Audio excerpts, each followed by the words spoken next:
All right, as you can see, Brian, we've got Gabriel Nassif, the Hall of Famer. He's playing Jeskai Fires. Sitting across from him, relative newcomer Chris Kvartek burst onto the tournament scene this year, or I should say last year, with super impressive results and really has thrust himself into the upper echelons of competitive Magic. But now, this is really one of his first huge tests. This is a massive match against a far more experienced player in Gabriel Nassif, and this is win or go home. Yeah, this is something of a study of contrasts with these two players. You know, Nassif is someone who's been playing essentially since the dawn of time, right? His first performance where he made top 8 at a premier event was, I believe, in 2000. It was a very long time ago. And you know, he kind of has had 2 careers as a Magic player. Previously as a professional competitor, then again kind of as a streamer more recently, and has leveraged the latter into returning to the competitive scene and getting all the way to the World Championship here. While Chris Kvartek, he's a relative newcomer who battled through multiple online qualifiers to make his way to the Mythic Championships on Arena, and based on his success there was one of the top challengers. Both these two challengers, but with very different stories. It's really interesting because as impressive as a year as Chris had, that might be the most impressive thing. Those qualifiers are extremely difficult to do well in large fields. You have to keep winning and winning and winning, and somehow he did it twice in one season. It looks like he's going to be kicking things off on 6 cards here, Brian. Speaking of Kvartek, on the bottom part of your screen there,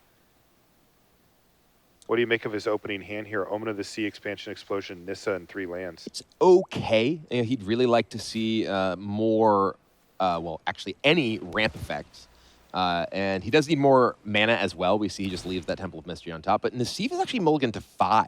Oh, brutal for Nassif to kick off this match. This is a must-win, not how you want to start it. Now, Sphinx of Foresight may stem the bleeding a little bit for him. Yeah, the Sphinx is really important here. If he can just set up land in his top cards, it will allow him to just play Fires of Invention into that Sphinx of Foresight on his 4th turn. So we see Nassif deep in the tank already, as he is wont to be. Yep, he went 2 top, 1 bottom, and as you predicted, not only is it a land, it is, of course, a red mana source as well. He needed that. Tap land, though, to kick things off for Nassif before passing the turn back. And typically you will see when someone play a Temple on turn 1. Nassif does not, because he knows that he wants to draw his next card, which is a land. So he will lead with the Hallowed Fountain and then draw his Temple, play it this turn. Yeah, great thing to point out there. The subtle, tiny little, if you're playing at home on Arena and you're just, you're eating a sandwich, you got the TV on, you just play that scrying, like, oh, right, I already knew what this one was, and that's a waste, right? Yeah. That is something that is a resource. While not necessarily game-changing, it could have an effect on the outcome of the game, and each little tiny thing is going to matter for this match between these two players. They're playing an interesting matchup as well. They're both centered their deck around 4 mana enchantments that effectively boost your mana output, but they play out in very different ways, with Fires of Invention being a little bit more immediate, but perhaps not having the extreme high end that we can see from Wilderness Reclamation, which is capable of doing huge chunks of damage to your opponent while drawing multiple cards as well. Teferi Time Raveler, a very important card in this matchup, can shut down any of the instant speed stuff you would normally do with the Wilderness Explosion. And we actually heard Kvartek mention that card alongside Narset are a big part of the reason that he chose to include Nissa in his deck, since he can actually just attack on a very different angle than you normally could. Yeah, I call these like mini game cards, right? There's matchups in any given matchup. There's often cards that will come down and they will create a mini game around them. And what that is if Chris cannot deal with Teferi Time Raveler, he will not be able to take advantage of one of his key fundamental interactions, which is Wilderness Reclamation, tapping his lands and allowing him to do multiple things in a turn. So now, the Eye of Sauron, as it were is on Teferi, right? This is where we are now focusing if you're sitting in Chris Kvartek's seat. But as you mentioned, he did not want to leave himself cold to these very annoying planeswalkers, and he does have a game plan around it. Now, this is another key interaction that we see here, Brian. This is a plus from Teferi Time Raveler to make sure that it stays out of range of anything killing it in the near future. Yeah, one of the really big things in these matchups is the fact that just the passive abilities of the Planeswalkers are so powerful, and there is the risk of losing your Planeswalker to, say, an animated land from Nissa, or a Brazen Borrower, or an explosion pointed at your Planeswalker. It ends up just being a really important tool rather than try to get your card back from your Teferi. Sometimes you actually just want to end up getting your ensuring that you have the Planeswalker in play. But Wilderness Reclamation, powerful enough that he does choose to minus it there. And there's no threat of at least a Brazen Borrower coming down because, well, Teferi's in play. Now, this gets interesting as well. Gabriel, after having bounced the Wilderness Reclamation, this is the turn when he can cast Fires of Invention, and that's exactly what he's going to do.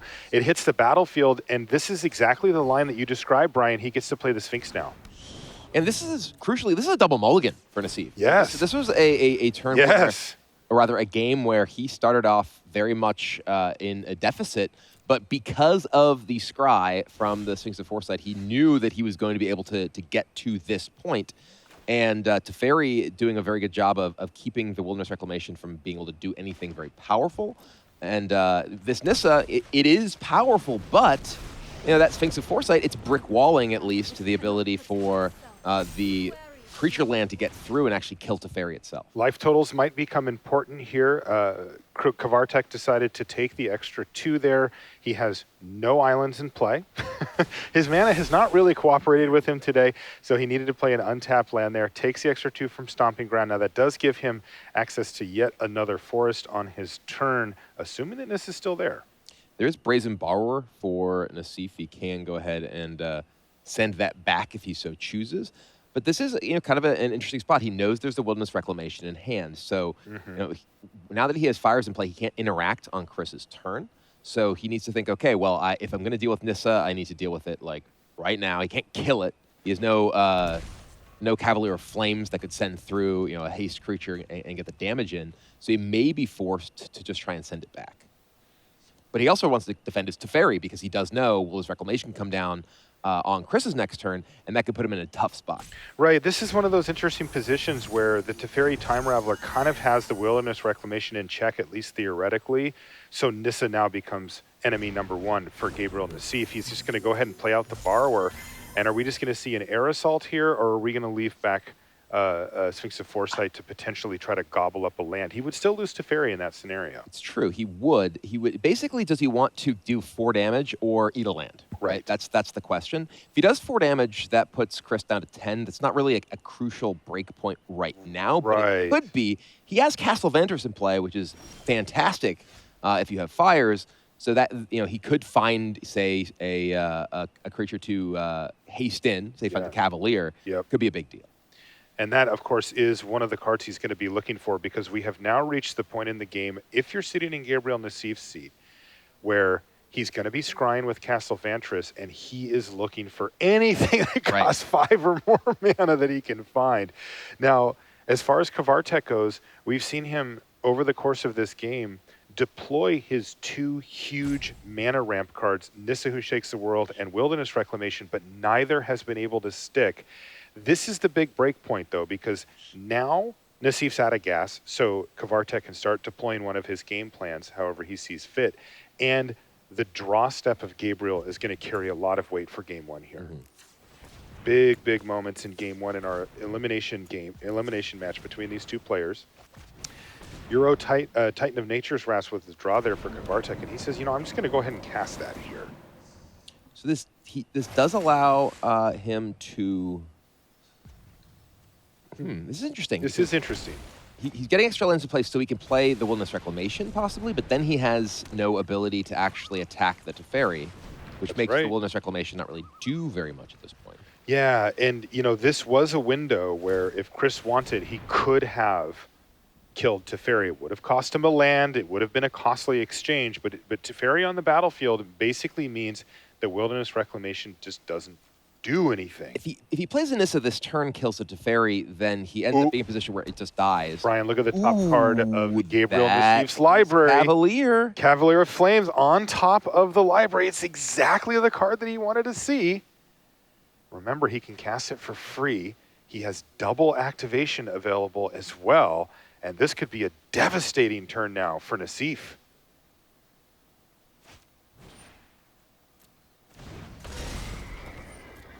And there we go. Cavalier Flame hits the battlefield. He finds Bone Crusher Giant as well. What can he do with this? Can he kill him? Lethal? So he could cast the Bone Crusher, then activate the Cavalier. Everything has haste. Everything gets bigger. I believe this might just be lethal damage. Chump block that. That's 5, 10, 14. Is he actually just one? Yeah, I think he is. Right? Let's take it. So he blocks the Cavalier because of the Fable pass. He actually has triple activation. This is that's damage. Plenty enough then. Yeah. Plenty enough with the triple activation for Gabriel Nassif on a mulligan to 5.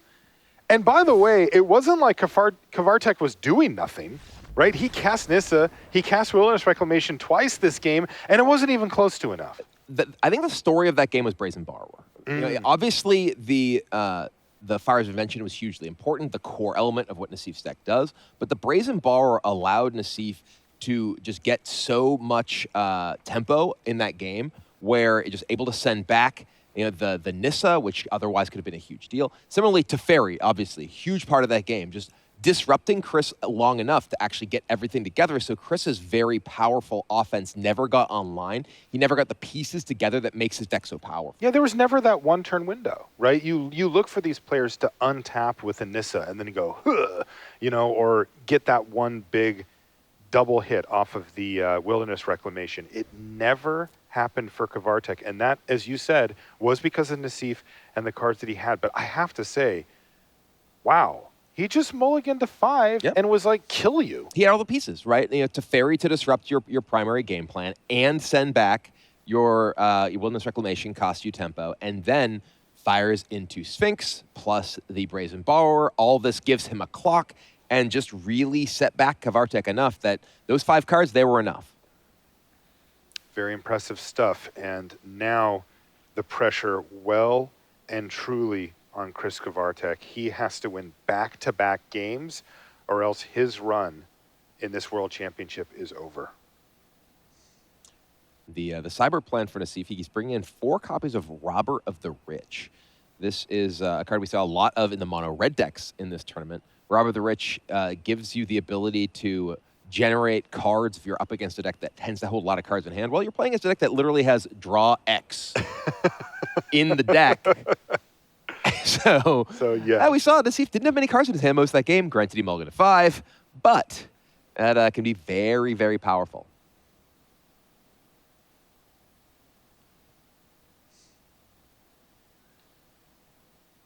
All right, we have submitted. And it is time now for the second game. We're going to see right now if Gabriel Nassif, the veteran, can finish off the newcomer and advance to the top 8 of this tournament. Oof. Ugly one with no green mana. Yikes. Quick mulligan by Kvartek. This hand looks okay. Whenever I see a castable growth spiral, I'm like, yeah, okay. Yeah. Like, just, I don't know. You're not going to do better with 5 here, right? Like, if this was a 7-card hand, maybe you think about it. You're like, I don't have red mana, but I mean, this is one of the things with the Temur Reclamation decks. We have not really seen many of them seem to perform great this weekend. All of them ended up kind of in this middle 8. It is Kvartek and I believe did Burchett make it through or still? So Burchett and Levy are our other match going on. Yeah, there's 4 players still hanging around, hoping to get in that top 8. It's the two players in Levy and the Pro made it through. So. I was just thinking of the performance of the Reclamation decks throughout the weekend. I see. Yeah. Carvalho, Loveman, Manfield, DeRosa, Depron, and Pozzo are in the top 8. Mm-hmm.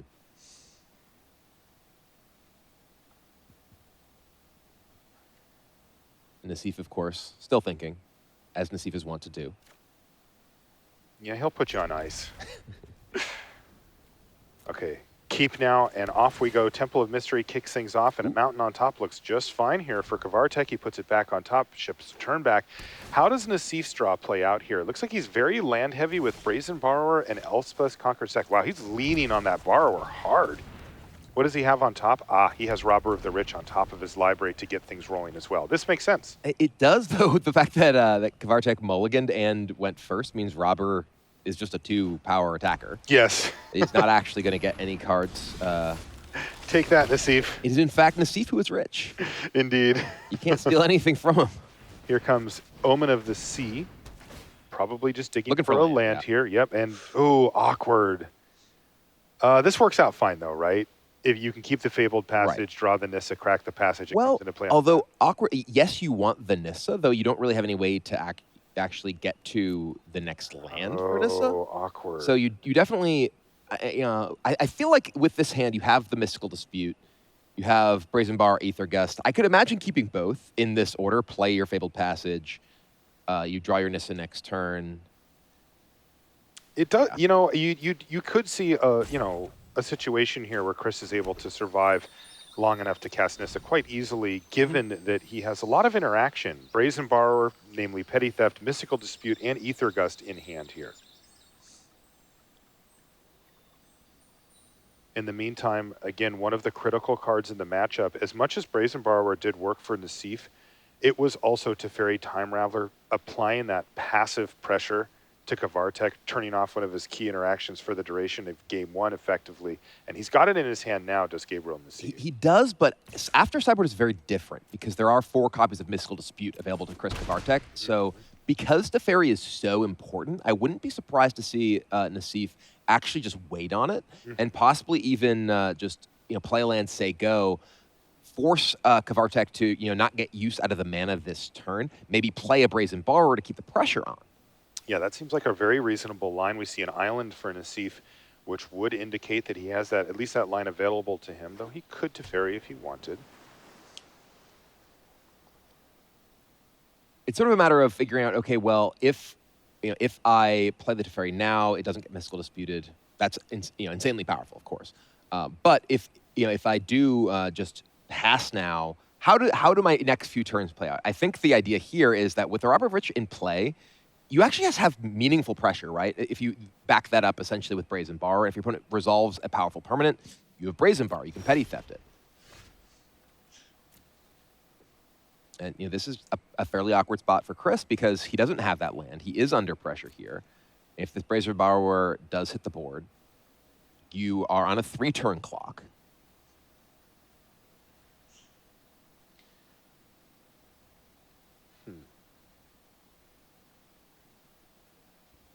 The Rob of the Rich, is still far from actually being able to do any robbing because Nassif does still have more cards in hand. The Brazen Borrower, he can get to the point where he starts to do some thievery if Brazen Borrower does come down, and then he plays a permanent. That's right, and this is once again Nassif kind of testing the waters. This is end step saying, hey, are you going to do anything? And so far, Kvartek says, yeah, I just can't let you have 5 power on the board. It's a 3-turn clock. I'll die too quickly, so he counters it. And this, is the window that Nassif created, right? He didn't play his Teferi Time Raveler when it seemed like he could last turn. That used the Mystical Dispute from Kvartek because he can't afford to face that much damage. And now, Nassif has the ability to just play the Teferi Time Raveler this turn if he wants. It does look like that's what he's going to do, and if you're sitting in Kvartek's seat, there's not a whole lot you can do about it. He just has to let it resolve. He does have Brazen Borrower to return it to hand if he thinks that that's something he's interested in. I don't know if he is. I think very likely what Kvartek wants to do is actually just sacrifice Omen of the Sea this turn to guarantee, or to at least come as close as possible to guaranteeing a land drop for that Nissa. His game plan now is Nissa, especially with Teferi hitting the board, because he needs to have the ability to attack that. Yeah, the other option he has, especially if Teferi were to minus, is just to cast Brazen Borrower and attack it. I'm curious to see what Nassif does with Teferi Raveler here. Well, he can't cast the Brazen Borrower unless he casts it in response to Teferi. Oh, yeah, you're right, I forgot. He already lost that window to do so. So, yeah, it does look like Omen of the Sea is the only thing. Boy, Teferi. I mean, yeah, Teferi. He still gets me sometimes. I feel like it's more powerful to be as likely as possible to get the Nissa down. Yeah. Yes, if you play Brazen Borrower and then draw a land, great. You're able to get to that point. But the Nissa is the most important part. Right. But unfortunately for Chris, there's lands. So that's what he's looking for. He wants one of them, I'm guessing. Probably wants the Breeding Pool since he has Nissa. He's actually keeping both. Okay. Oh, he does have Expansion Explosion as well, and no Reclamation just yet. That's right. And of course, Breeding Pool, a key piece here as well. He can play Nissa untap the breeding pool, attack Teferi, and then also have Aether Gust available. He could Aether Gust the Robber of the Rich, but he can't Aether Gust because Teferi's still on the board. That's right. I mean, I just mean like he can, right. Keep the He does. mana. He does still have tools. Is the key thing. But terrifyingly, Nassif has his best possible answer to the Nissa in hand in Elspeth Conquers Death. Elspeth Conquers Death will allow him to remove the Nissa immediately, and then also just have the additional value of the future chapters of Elspeth Conquers Death. And again, it's Teferi. All of which are powerful. Yeah, this is just Teferi dominating once again, right? Because now Nassif knows that he has the absolute green light to just windmill slam this Elspeth Conquers Death. He obviously won't because he's Nassif and he's going to take 30 seconds. But it's going to hit the battlefield and kill Nissa, and he just has nothing to worry about here. There's also only one mana up. He's not casting a blue spell, so it'll still be fine. But can't mystical dispute the Elspeth Conquers Death. Well, I'm just saying because of Teferi, he can't cast any. There's no mana. Shields are down at all times. Right, so he just gets to go Elspeth Conquers Death. You just kicked over all their shield walls. You're like, indeed. Shields, boot to the shield. Down. Fall right over. And now Nassif is just like, sure, I'll play this. Get rid of look at that! Look at the face from Kvartek. Huge reaction. How big a deal this is. Right, and again, it's Teferi over there being like, haha. But crucially, Kvartek does at least have the ability to Aether Gust or Brazen Borrower, the Robber of the Rich, and guarantee take out that Teferi this turn. Okay, sure. So, but he wanted that Nissa in play, and there's not that many ways without already having Fire's Invention in play that Nassif could have dealt with Nissa that turn. And if Nissa stuck around, that's obviously massively powerful. So huge swing in the game from that Elspeth Conquers Death. Yeah, Gabriel Nassif looks like he's getting closer and closer. He's got Kenrith, the Return King, in hand as well, which in this scenario isn't devastating, but it certainly is an impactful card, and it could get him one step closer to the win here.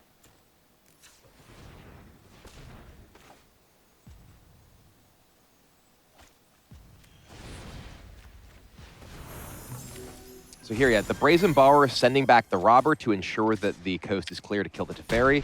Choosing to keep Aether Gust because he can use that to answer a Fire's Invention, whereas Brazen Borrower, of course, cannot. But no Fires of Invention. But but Elspeth Conquers Death, second chapter. Now that Aether Gust this turn can't be cast. Cannot. And he just drew Fires of Invention. Unbelievable stuff here for Gabriel Nassif. It's all coming together beautifully. If you're Kvartek, you have to be frustrated that every one of these interactions just keeps going exactly a little bit wrong for you. And there it is, Fires of Invention on the battlefield. And now we're going to see Kenrith, the Return King, hit the battlefield too. And this is falling apart for Chris Kvartek, and you can see it on his face.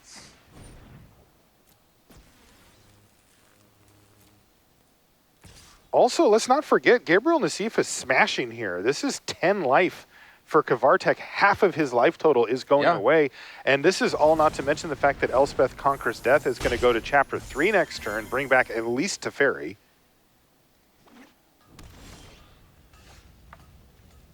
Now, an island, still both these are affected by that Elspeth Conquers Death. The second chapter is just so powerful here. Look at the extra mana. Aether Gust with a 3 and a blue just looks miserable. I would not play either of these cards. No, these are not standard playable when you add the tax on. It looks like Kvartek's going to go out swinging here, attacks for 6. He's got Expansion Explosion. I mean, the truly gross thing is that both these cards just get absolutely gutted by the Teferi. Yes. The Teferi that can be returned by this Elspeth Conquers Death.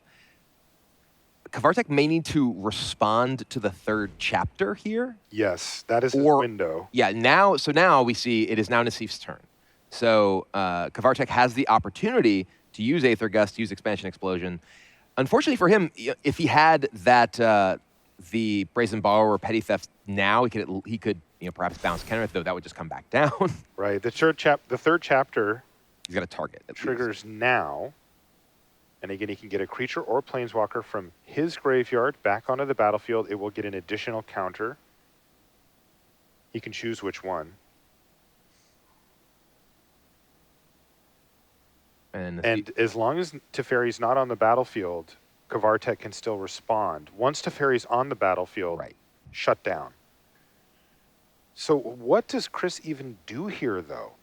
I don't know that He there's can really... He can explosion for 2 and try to combine that with a block or something. This is just very awkward for Kvartek. Mm-hmm. And there's still the possibility of 2 more spells coming through thanks to fires, right? He's going to explosion for 1. Is he hoping to... What is he hoping to draw? Well, the only card I can Explosion think for of is 1. Mystical Dispute, but what does that do? What costs blue? Is he or... trying to find Fry to kill Kenrith? There are 2 mana, but he doesn't have red. Oh yeah, if he doesn't have triple red, he can't even find Fry to kill Kenrith. I did forget about the Temple, so it's 2 mana, but I guess he's just trying to leave up Ether Gust. No, he's going to concede the game, and Gabriel Nassif, everything came up Gabe on that one. It was perfect for him. It was one of those things where when you're in Kvartek's seat, you're just like every tiny interaction went against him. I mean, the first game, everything really went Nassif's way. He found with 5 cards, found the perfect sequence with the Teferi into Fires, into the Sphinx, thanks to the Scries, of course. And that game, the 1-turn window where the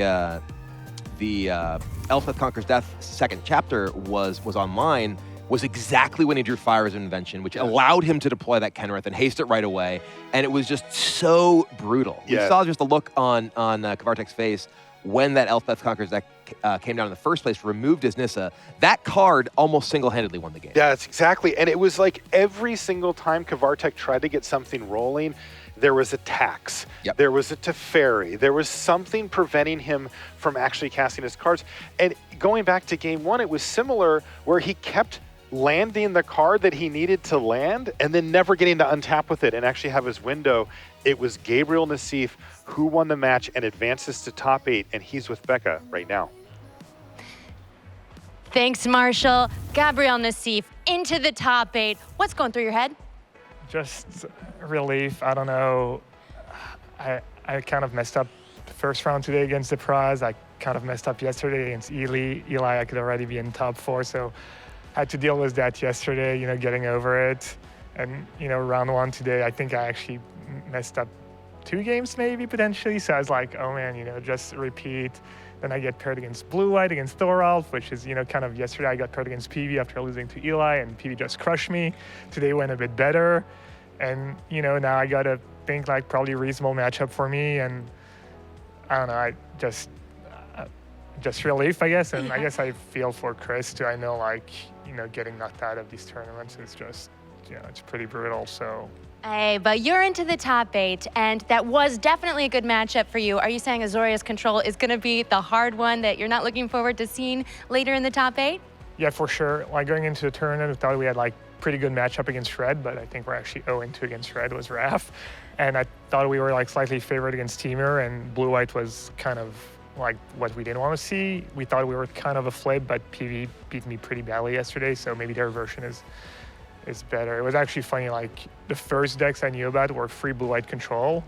I had heard PV Andre was on Blue-White and Toralf was on Blue-White. I was like, this is bad for us. And then turns out they were the only free Blue-White control decks. So we were like, okay, 4 red decks, some Temur. So yeah, I don't know. We'll see. Hopefully I can play better. I feel like, I've been pretty lucky this tournament and I didn't always make the best of it. Hopefully, the luck stays there and I play a bit better tomorrow or later today, I guess. Absolutely.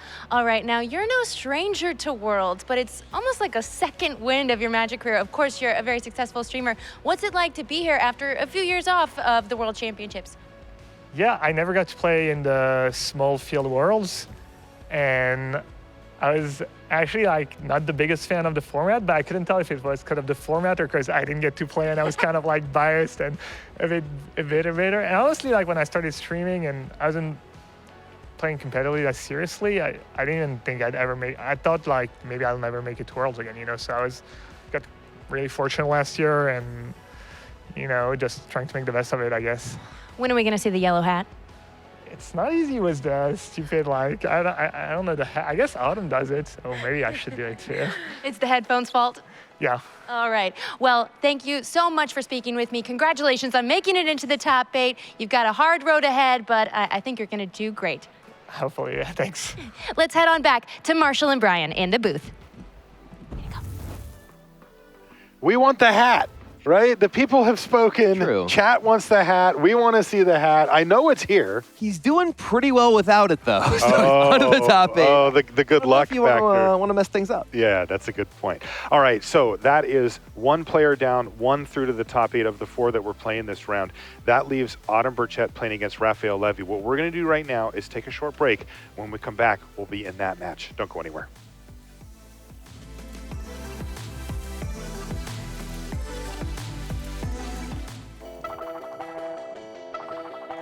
Considered one of the greatest players of all time, 10 years ago, won the Pro Tour from France. Gabriel Nassif. This season has been kind of crazy for me. I qualified for Worlds kind of out of nowhere. I'm excited. I've never played in the kind of modern form of Worlds, the one where it's like 16 players, 24 players. I've never competed in that kind of Worlds. I'm really excited. I'm also really nervous. I think I'm just nervous because I'm not sure I'll have another shot at Worlds. You know, there's a lot of good players out there, and it's really tough to make it there. I think once I'm sitting down and playing the game, it's all the same. I just focus on what I can control. You know, as long as I'm happy with the way I prepared and just play my best, I don't feel like I have anything to prove, really, you know. I don't think I'm one of the best players in the field, you know, probably somewhere in the middle. It'd be kind of unexpected and amazing if I win, but yeah, if I can have a trophy on my way home, that'd be nice. Je suis Gabriel et je serai le prochain champion du monde.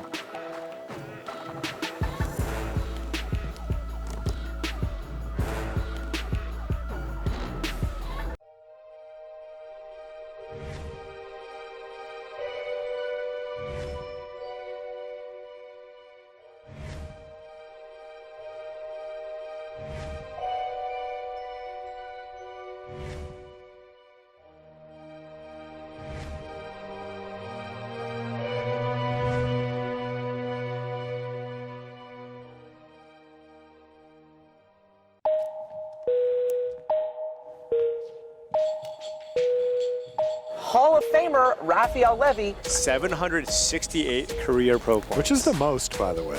I'm Raphael Levy and I'm from France. I've been playing Magic since 1994. The game itself is really good, it keeps evolving, there's always new things to learn. You never get bored. I've seen the game evolve, I've seen the world evolve through the game. I haven't put that many very big results throughout my careers, but my thing is consistency. I've consistently done well over the 22, 23 years I've been playing on the Pro Tour.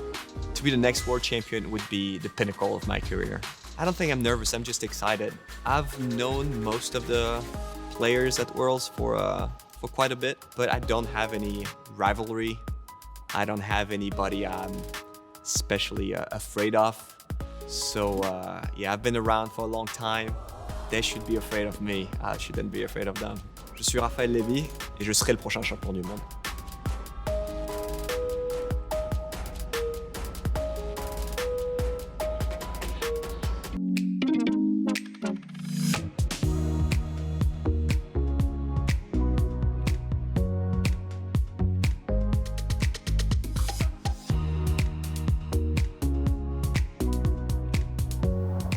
And welcome back here to coverage of the Magic the Gathering World Championship powered by Alienware. I'm Marshall Sutcliffe. That is Brian Kibler. And we've got one more slot left in our top 8 here, Kibler. It's either going to be Autumn Burchett or Raph Levy. Sort of similar with Chris Kvartek versus Nassif. It is a very old school player. You know, Raph has been around, as you put it, kind of since the beginning of time, at least in terms of Magic, you know, Magic geology. But for Autumn, relative newcomer for them, and we're going to see who it is. Now, we're going to join this match right now. In progress, this is game number 2 that we come in on with Autumn up a game. So they are 1 to the good, and on the bottom part of your screen there, let's take a look at this board state, Kibler, and see what we've got. Looks like we've got quite a few lands on the battlefield for Autumn already, with Uro in the graveyard and in hand, as well as Wilderness Reclamation and Expansion Explosion. Wow, that's a lot of stuff. This is, yeah, a very powerful position for Autumn already. We did hear Nassif say that he felt like this matchup is a favorable one for the version of Jeskai Fires that he and Raphael Levy are playing. but does not look like it's panning out as well as it did for Nassif in his match against Kvartek here. Levy does have powerful Planeswalker Teferi Time Raveler, who just was such a pain for Kvartek. For similar reasons, will be a pain for Autumn as well, given that Wilderness Reclamation in hand. But off the top of the library, not too bad. Hydroid Krasis.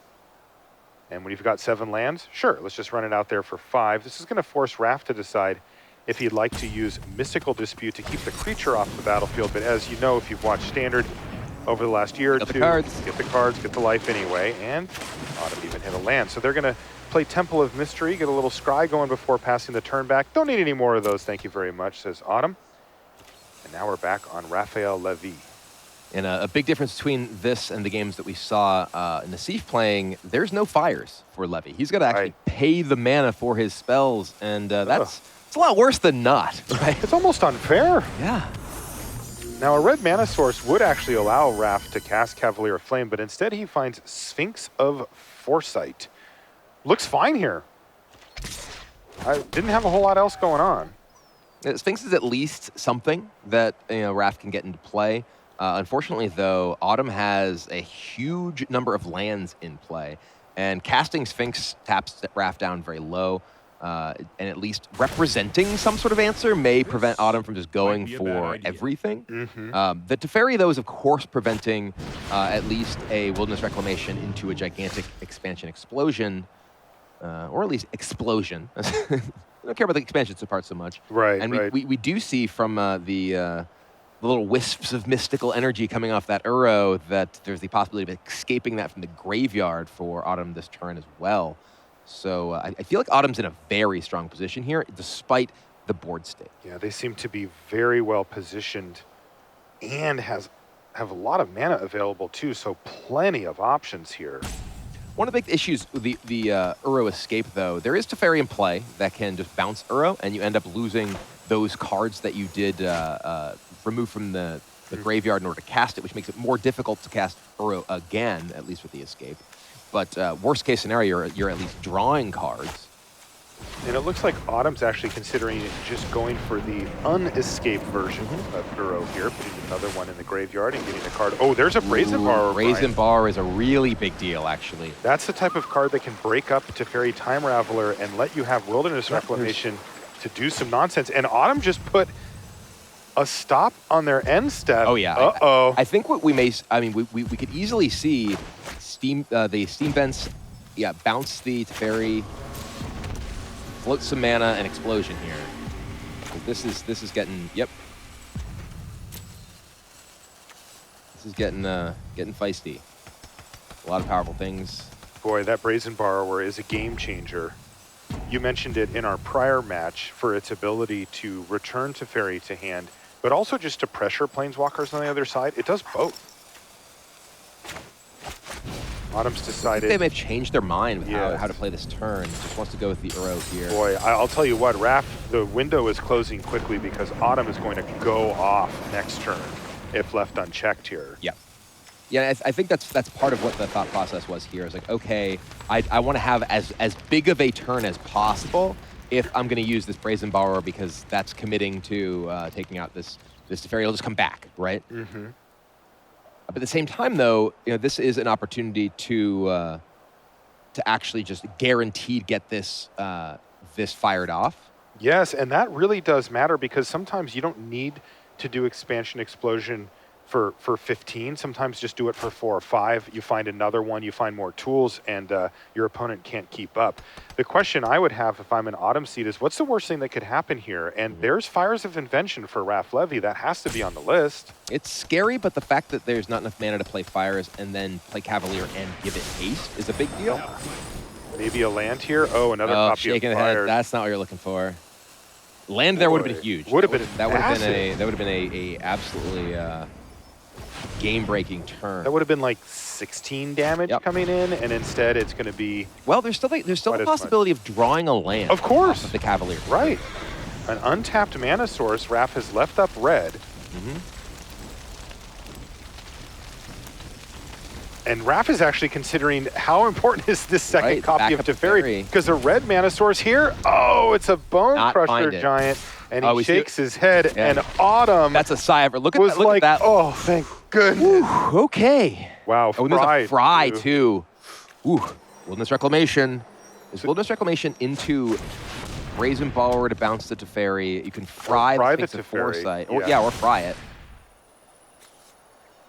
At any rate, as long as Teferi's gone before you go to your end step and get that huge mana bump. And there's not even a blue source untapped. You don't. I guess there's I'm actually was briefly considering whether there's mystical disputes in Raph's deck at this point. Can't play them anyway because of the Fire's Invention. So.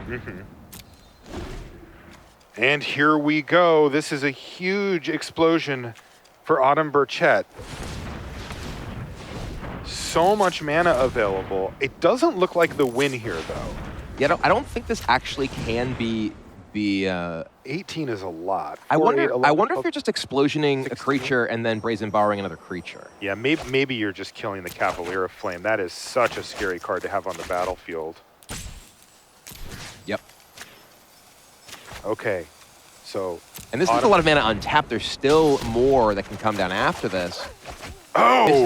Mystical Dispute, That and was Brazen Borrower. That wasn't the best though for Autumn. That is a lot of lands, a growth spiral, but still with the cards that they had in their hand already, they're in decent position here, Brazen Borrower, to really stem the bleeding. Oh, look at this! Without additional card draw, returning Fires is less exciting, but at the same time, Mystical Dispute be able to stop the Fires coming back down is a very big deal.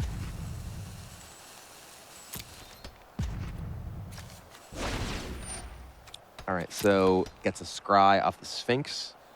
And yeah, the pair of Mystical Disputes up here, one of them only can be cast if it's a non-blue spell, like the Fires itself. Right.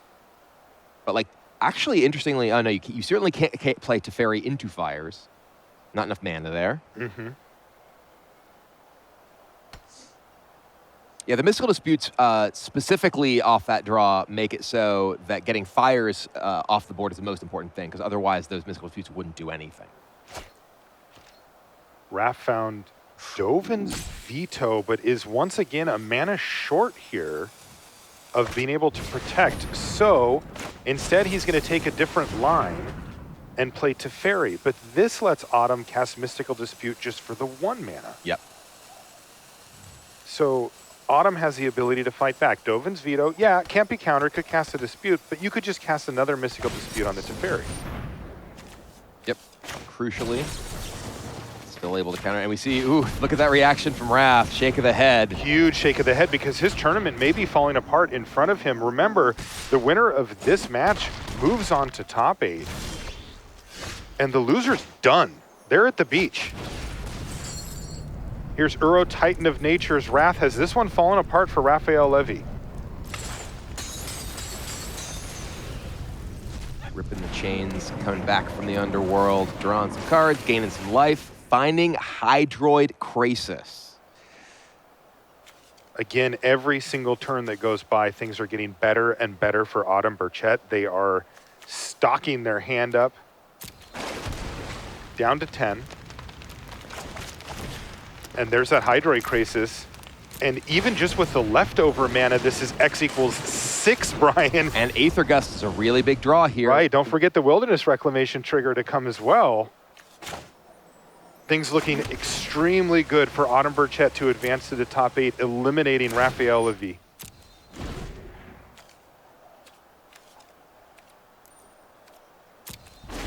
Autumn knows one of those 2 cards is Fire's Invention. Aether Gust is ready for that. Krasis, Uro, pair of 6/6s, much bigger than the board that Raph has. And Raph is looking at this game state and saying, this is not what I need to get the job done. I do not have the tools to win this game, especially when you're staring at your opponent on 7 cards in hand. Here comes Fires of Invention. But it's not even that great here, and it's getting Aether Gusted. And I think Raph has to set it, yeah, he's into the bottom. He knows that, you know, despite that being his deck's namesake card, he doesn't have the freedom to keep it on top. He's going to die to these 6/6s. Bone Crusher Giant. Upstairs. Upstairs, is this Raph just saying I'm going out It is, firing? yeah. Because he just gave the good game, and Autumn Burchett moves on to the top 8. That win is, of course,